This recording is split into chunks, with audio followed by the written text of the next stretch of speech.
So we're going to combine the auxiliary view and the detailed view in one activity. And if you open up the PowerPoint that's under 7.2 auxiliary views, we're going to work specifically on the punch holder. It looks kind of like a shoe. So we're going to build first this punch holder in Inventor using all the dimensions given here. Make sure that you're using the hole function to place these holes on here along with the ones in the back that have threading. So 832 UNC indicates that these two holes have threading on it. So this is basically what it's going to look like once it's built. And I want to do a standard, basically 3-view drawing of this. So I'm going to open a new title block.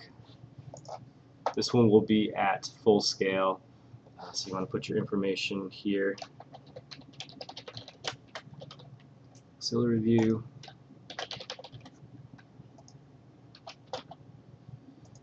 Only going to need one sheet, so 1 and 1. And then today's date.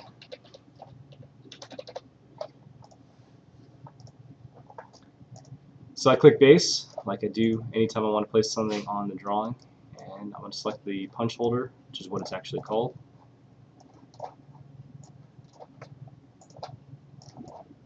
And I'm going to place out the front view, the right view. I'm actually going to do a left view because I want to be able to dimension the holes that are on the back, and then an isometric view. So I'm going to leave the top view off for now. Okay. So I have the front view, right view, left view. And we're going to make an auxiliary view and a detailed view on the drawing as well. So we need to go ahead and add in the center lines like we did on the previous activity. So I want to mark the centers of all the circles that I can see. And I'll use bisectors for all the ones where I'm looking at the hidden lines that represent the circles.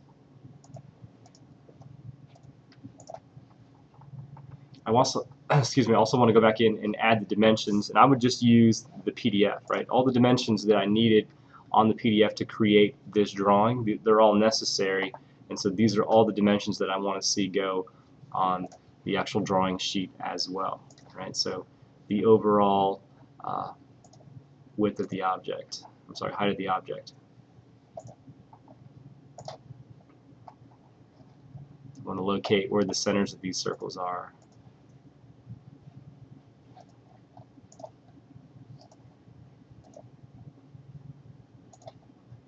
In this case, these two are kind of I want to stagger them because they are in line with each other. So I'm going to move the one down so it's no longer lining up with that. If I look at the sheet again, I can add the hole notes for each of these. So hole note for this, hole note for this one.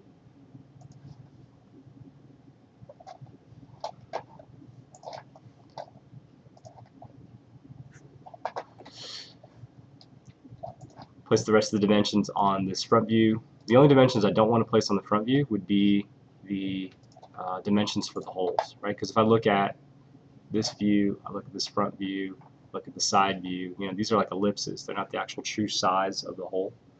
And so I want to place the dimensions for these holes that are going along this surface on the auxiliary view, right? So I want to place the rest of the dimensions. I'm not going to take the time to do that now. But the rest of the information that was used to build this part need to be added to the drawing. Now I'm going to make an auxiliary view, which is going to be a view that's looking directly at this inclined surface. If I go back to place views, I can select auxiliary. I can select the view that I'm basing it on, which is the front, and then I need to select the plane that I'm basing it on. So it's this inclined surface that I want to get a drawing of, and then I can project that out. Style-wise, I'm going to take the hidden lines off of this and place it on my drawing. So that's a view looking perpendicular to my inclined surface, and notice now I see the actual circles rather than ellipses. Right? On this view then I can place the dimensions needed to complete the drawing. So if I go back to annotate, I can mark the centers of each of the circles, and then I can add the dimensions to this view. Okay, so the overall width,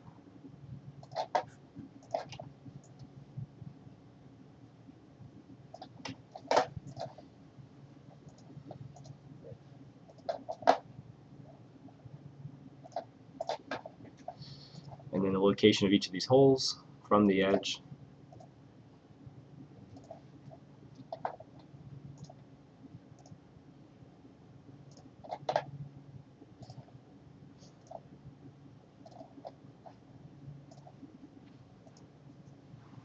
And then because each of these holes is exactly the same size, I can add, excuse me, I'm going to use the hole notes. I can add this dimension on here, and I'm going to edit this and say typical, or add TYP to the end, which means that all holes share the same dimension. I don't have to mention each of the holes. I'm going to move this down because it's kind of overlapping the other view. And then lastly, I want to add a detailed drawing. And a detailed drawing is going to be a way for me to blow up a feature that's too small for me to see. So let's say I want to get a detailed view of this portion right here. If I go to the Place Views tab and select Detail, I'll select this view, and then I decide, okay, where do I want this detailed view to go? So I want to highlight this area here. I want to blow that up. And I want to make it maybe 4 times its original size, make it a lot larger so I can see it well and I can place that on the drawing. So it blows up basically the detail of this feature here, identifies it here. Again, this is a little large, so we may want to change the scale on this to like 1/8 of an inch. And again, this can be moved, it doesn't have to stay where it's at.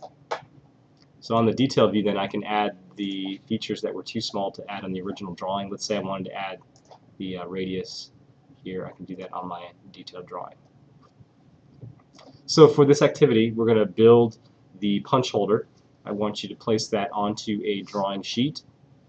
I want you to add all the dimensions necessary, or the dimensions that were used to build that punch holder, and you can use the original PDF to do that. We want to add an auxiliary view so we can place the dimensions for the holes along the inclined surface, and I want to make a detailed drawing of some of the features of this punch holder. When I'm done, save this as a PDF and then upload this onto the LMS.